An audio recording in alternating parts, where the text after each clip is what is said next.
Oke, teman-teman. Video berikut tentang apa nih? Oh, persamaan cermin. Yang saya maksud sebagai persamaan cermin di sini adalah hubungan antara jarak benda, jarak bayangan, dan jarak fokus. Oke, ingat persamaannya pasti berputar-putar cuma di jarak benda, jarak bayangan, dan jarak fokus cermin. Jarak benda simbolnya adalah S biasa, jarak bayangan itu S aksen, dan jarak fokus F. Oke, mungkin ada yang sudah tahu persamaan ini waktu masih SMP, biar sekarang diingatkan lagi. Oke, 1 per F sama dengan 1 per S plus 1 per S aksen. Catatan Anda adalah F ini masih dalam bentuk 1 per. Jadi kalau Anda menyelesaikan 1 per S tambah 1 per S aksen ini, Anda baru dapat 1 per F-nya. Jadi mau nyari F-nya ya gimana? Ya tinggal dibalik. Misal 1 per F-nya adalah 5 per 30, maka F-nya adalah 30 per 5. Nah, terus di awal sudah tahu kan bahwa F itu atau jarak fokus tidak lain berjarak setengah, bernilai setengah dari jari-jari kelengkungan. Sehingga kalau ini saya masukkan ke persamaan di atas, saya dapat bahwa 2R 1 per F itu nilainya sama dengan 2R. Jadi bisa ditulis sebagai 2R sama dengan 1 per S tambah 1 per S aksen. Tidak usah pedulikan warnanya. Ini saya cuma tulis begini biar membedakan mana yang benda, mana yang bayangan. Oke, sekarang perhatikan lagi soal skema ruangan pada cermin cekung dan cembung. Oke, ini cermin cekung ya. Perhatikan di mana fokusnya. Oke, perhatikan bahwa fokusnya ini terletak di depan cermin. Oke, perhatikan bahwa fokusnya terletak di depan cermin. Oke, walaupun ada yang di belakang, tapi dalam kasus ini fokusnya adalah yang di depan. Kenapa? Bayangan dibentuk oleh pantulan-pantulan sinar yang melewati fokus yang di depan cermin. Oke, nah sekarang untuk cermin cembungnya, di sini kan juga ada fokus kan sebenarnya, tapi kenapa kita tidak pakai dan kita pakai yang di belakang? Karena pembentukan bayangan pada cermin cembung itu dihasilkan oleh sinar pantul yang seolah-olah asalnya dari fokus di sini, bukan fokus di depannya. Oke, nah sekarang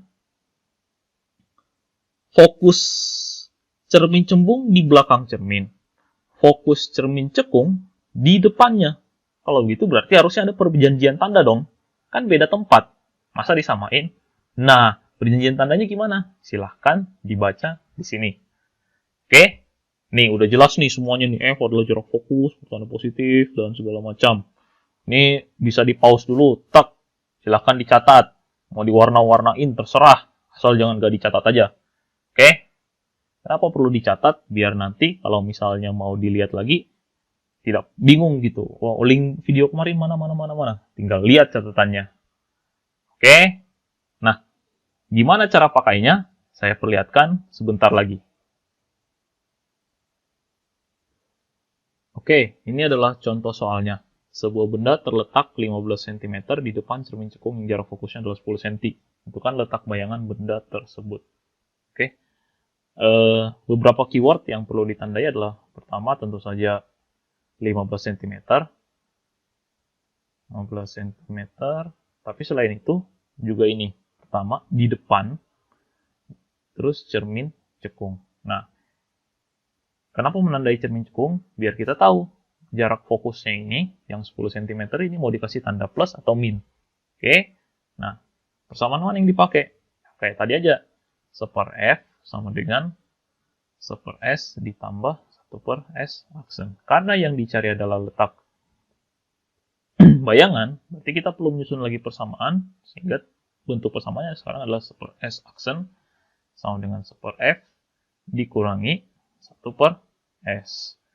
Nah, sekarang tinggal gunakan deh 1 per berapa? Fokusnya 10. Kalau satuannya sudah sama-sama cm-cm, tidak usah diganti, nanti di belakangnya otomatis tapi ngikut. Misal cm, maka di sini juga harus hasilnya perlu dinyatakan dalam centimeter. Oke, kembali lagi dikurangi 1 per 15. Ini berapa sih? 3 per 30 kurangin 2/30. Dapatnya 1/30. Dan seperti tadi, masih 1/s aksen. Kalau 1/s aksennya adalah 1/30, maka s aksennya itu adalah 30, satuannya sama semua, sentimeter. Jadi bayangannya terletak 30 cm di mana? Di depan cermin cekung. Tahu dari mana? Tanda bayangannya adalah tanda positif. Nah, silakan dicatat. Silakan di-pause dulu untuk dicatat sambil saya lanjutkan ke soal yang berikutnya. Oke, untuk soal kedua sekarang. Cermin cembung memiliki jari-jari kelengkungan 16 cm. Jika terbentuk bayangan pada jarak 6 cm di belakang cermin, maka tentukan jarak benda ke cermin. Oke, sekarang sama kayak tadi. Tandain dulu aja apa yang kita ketahui. Jenis cerminnya, cembung. Terus, oke, ini bukan fokus ya, tapi jari-jari kelengkungan. Berarti ini bukan F. Ini bukan F, tapi ini adalah R. Jika terbentuk bayangan pada jarak 6 cm di belakang cermin, maka tentukan jari-jari benda ke cermin. Sama seperti tadi persamaannya. 1/F sama dengan 1/S tambah 1/S aksen. Apa yang ditanyakan? Jarak benda. Maka ini disusun lagi jadi 1/S sama dengan 1/F dikurangi 1/S aksen. Nah, sekarang tinggal gunakan deh 1/F. Oke. Masih ingat nggak kalau misalnya pada soal R berapa? R-nya adalah 16 cm. Maka, ini hilang dulu, F sama dengan setengah dari 16 cm atau 8 cm. Atau, ini juga bisa langsung diganti jadi 2/R. Terserah Anda. Nanti juga sama aja kok. Oke, saya lanjutkan. 1/S sama dengan 1/8. Dan ingat, karena kita ngomongnya cermin cembung, berarti ini bukan 8, tapi minus 8 dikurangi 1/6 di belakang cermin. Berarti ini 1/6. Artinya ini bisa disusun lagi jadi 1/S sama dengan minus 1/8 ditambah 1/6. Berapa sih ini? 24 ya?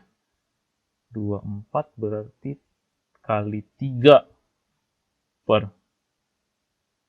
24 ya, 3/24 ditambah 4/24. Jadinya berapa tuh? 1/S sama dengan segitu. Tulis lagi deh. 1/S sama dengan hasilnya adalah 1/24. Dan S-nya 24 cm. Di mana? Ya, cek lagi tandanya. Tandanya kan plus. Oke, berarti 24 cm di depan cermin cembung. Oke, itu dulu aja terkait contoh soal dan persamaan-persamaan pada lensa lengkung. Oke, yang perlu diingat adalah pahami aja soal perjanjian tanda. Kalau nggak ingat, ingat aja posisi fokus. Kalau fokus di depan lensa, apapun yang ada di depan lensa tandanya plus, apapun yang ada di belakang lensa apapun yang di depan cermin tandanya positif. Depan cermin itu maksudnya depan sisi yang mengkilapnya ya. Sementara apapun yang terletak di belakang cermin diberi tanda negatif. Oke? Sampai ketemu di video berikutnya.